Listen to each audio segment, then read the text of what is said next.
beliau Habib Abu Bakar dari kemarin bersama kita, bersama kami dari Harmoko. Mulai Jumat malam Sabtu kami hadir di Masjid Buntul Asri, Masjid Al-Islah. Kemudian paginya Sabtu pagi kita hadir di Masjid Sunan Giri Kilat. Kemudian tadi malam kita hadir sama beliau di Masjid Darul Aisyah GKB.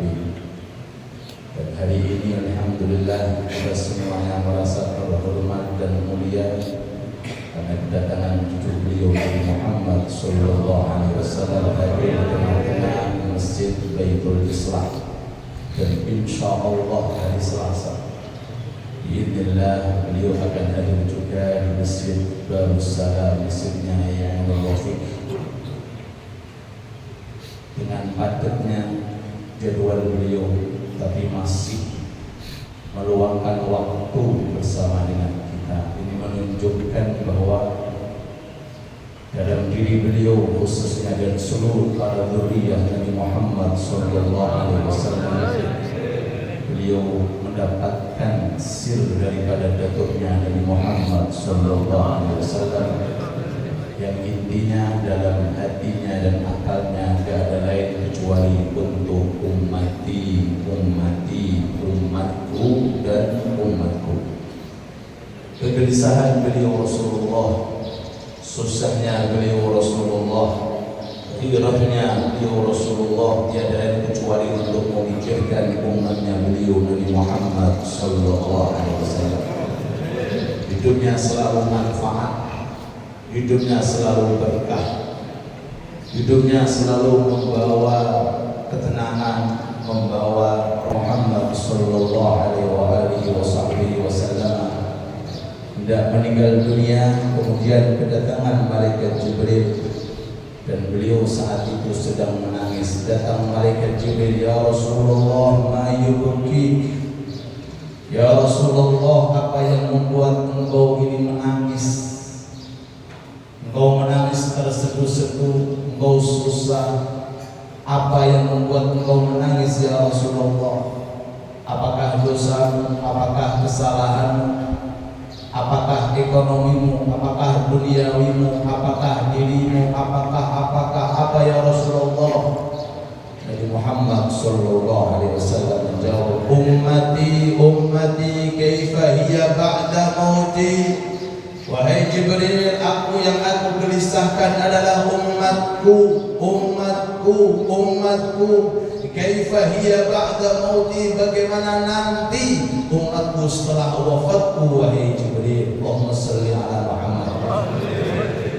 Dan kegelisahan ini selalu saya pribadi melihat, menyaksikan langsung hidup di kota Hadramaut, Yaman. Bukan hanya satu, bukan hanya 10, bukan hanya 20, bahkan ratusan semua dzurriyyah Nabi Muhammad sallallahu alaihi wasallam. Hatinya hanya ada umat, umat, umat. Bagaimana semua umat ini masuk ke dalam surganya Allah Subhanahu wa taala. Mudah-mudahan dengan kedatangan beliau alhamdulillah, insyaallah masjid kita, mushola kita tambah berkah. Dan kita semuanya insyaallah digolongkan termasuk orang-orang yang mencintai Rasulullah dan mencintai Allah serta mencintai syariat-syariat Nabi Muhammad sallallahu alaihi wasallam. Amin ya rabbal alamin. Sebelum beliau menyampaikan, karena di antara misi beliau Masya Allah di Jakarta sudah makmur, yaitu memanfaatkan waktu khususnya antara maghrib dengan isya, bagaimana masjid dan mushola ini makmur dengan amal taat, makmur dengan amal soleh. Wabil khusus program Tadarrus Al-Quran. Program apa ibu bapak? Tadarrus Al-Quran, membaca Al-Quran bersama, menghayati Al-Quran bersama. Kita ketahui semua mukjizat yang dimiliki oleh para nabi dan rasul sudah tiada, sudah lenyap, sudah hilang.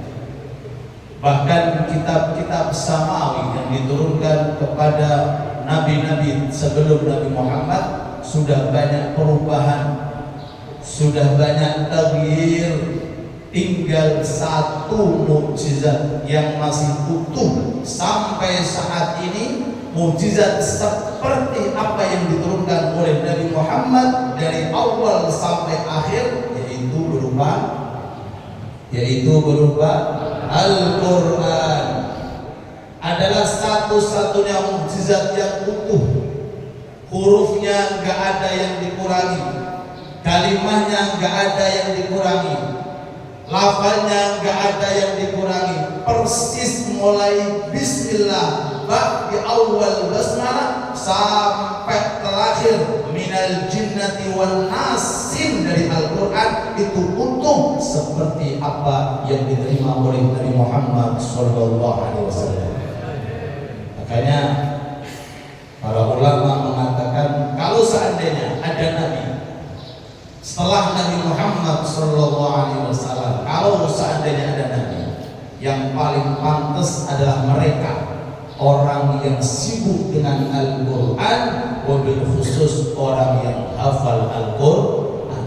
Sama, yang ada dalam hati mereka ada dalam hati Rasulullah, yang ada dalam jiwa mereka ada dalam jiwa Rasulullah, yang ada dalam pikiran mereka ada dalam pikiran Rasulullah. Apa itu? Ayat suci Al-Quran yang Allah Ta'ala firmankan, inna anzalnahu fi lailatul qadar. Allahumma sholli ala Muhammad.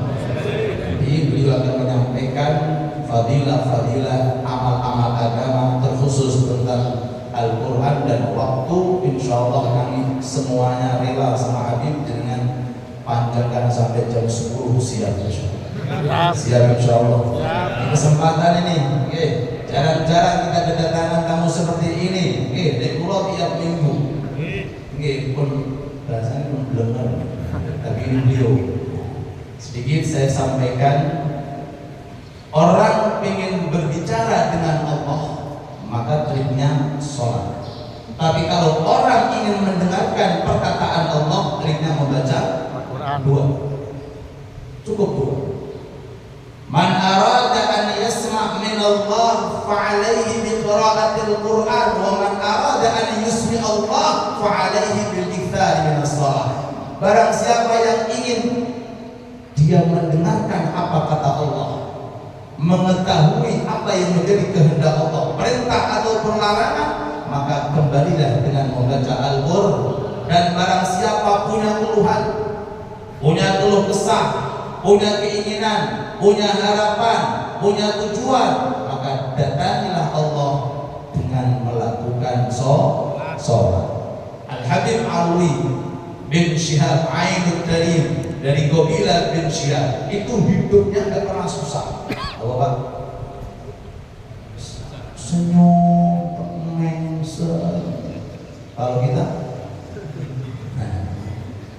jadi setiap orang ketemu dengan beliau mukanya itu berseri-seri, gak pernah menampakkan kesusahan dan kegelisahan.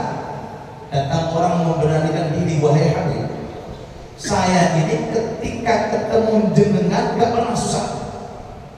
Mukanya selalu tabassam wal ibtisam, selalu senyum, farihah farahan masrur, selalu bahagia. Obatnya apa Habib? Apa? Kita jenengan jawab obatnya apa? Duit akeh, sawah ombok, mobil apik, jabatan tinggi apa? Kata beliau, bagaimana aku susah sedangkan aku punya dua jalur yang istimewa. Kalau aku butuh sesuatu, aku datang kepada Allah melalui sholat, dan jikalau aku ingin mendengarkan sesuatu dari Allah, maka aku datangi Al-Quran. Sholat dengan Al-Quran merupakan dua hal yang sangat mutu dan jitu untuk melampiaskan apa yang menjadi keinginan kita dan untuk mendengarkan apa yang datang dari Allah Subhanahu wa Ta'ala. Mudah-mudahan masih kita diberkahi oleh Allah. Amin ya rabbal alamin. Sahabat Utsman bin Affan beliau berkata, "Idza tahuratil qulub", jikalau hati itu bersih, masyabi'a min tilawatil Qur'an, orang itu tidak akan kenyang membaca Al-Quran. Jadi ketarik dengan Al-Quran, satu baris tambah lagi satu garis bawahnya, dua garis, tiga garis, wahakala seterusnya. Kalau hati itu jernih, gak ada sifat hasud, gak ada sifat dengki, gak ada sifat iri, gak ada sifat takabur, hatinya bersih terus, maka orang tersebut akan dikasih oleh Allah Subhanahu wa Ta'ala cinta untuk membaca Al-Qur'an, kenikmatan untuk membaca Al-Qur'an, kelezatan untuk membaca Al-Qur'an. Pulau terakhir, Al-Imam Abu Hanifah dalam manaqibnya, beliau menghatamkan Al-Qur'an di ranjang beliau wafat 70.000 kali. Pinten? Oh, saya amal. Pinten Pak?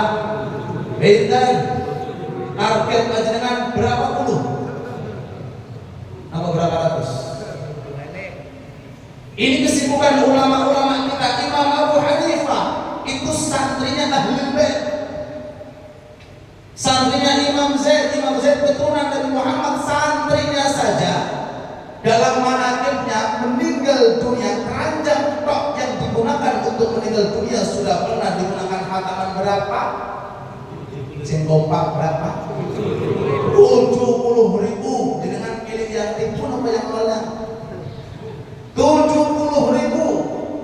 Ini suatu kemuliaan. Meninggal dunia tapi beliau bisa kita jadikan sebagai qudwah hasanah. Oleh sebab itu mari kita sambut dari beliau Habib Abu Bakar. Mohon Habib berikanlah pencerahan kepada kami agar kami semuanya bisa istiqamah, agar kami semuanya tambah berkah, cinta kepada Allah, cinta kepada Rasul, cinta kepada Al-Quran, cinta kepada masjid, cinta kepada majlis ta'lim. Amin ya rabbal alamin. Wallahu